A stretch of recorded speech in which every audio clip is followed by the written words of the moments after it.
সম্প্রতি দেশের নারীদের বিভিন্ন বিনোদনমূলক কর্মকাণ্ডে কয়েকটি বাধা প্রদানের ঘটনায় গভীর উদ্বেগ প্রকাশ করেছে অন্তর্বর্তীকালীন সরকার।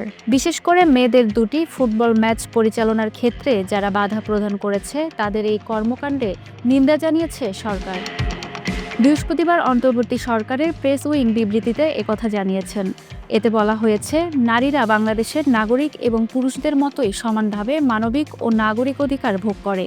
অন্তর্বর্তীকালীন সরকার বাংলাদেশি নাগরিকদের পূর্ণ অধিকার নিশ্চিত করার জন্য যথাসাধ্য চেষ্টা করে যাচ্ছে।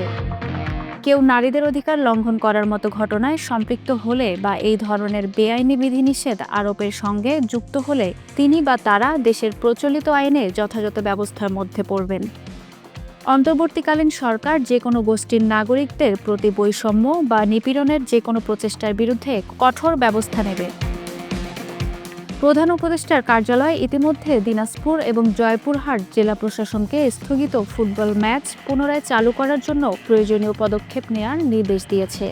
এছাড়াও গত কয়েক মাসে বিভিন্ন স্থানে তৌহিদি জনতার ব্যানারে নারী তারকাদের অনুষ্ঠানে বাধা, বিভিন্ন ধর্মীয় ও সাংস্কৃতিক স্থাপনা অনুষ্ঠানে বাধা কিংবা হামলা করে বন্ধ করে দেওয়ার ঘটনার খবর পাওয়া যাচ্ছে। কেউ না বুঝলেও আমরা আপনার প্রয়োজন বুঝি, আর তাই তো অত্যাধুনিক ফিচার সম্বলিত বিভিন্ন সাইজ আর কালারের 250-টিরও বেশি ডিজাইন অপশন নিয়ে ওয়ালটন স্মার্ট ফ্রিজ বোঝে আপনার প্রয়োজন।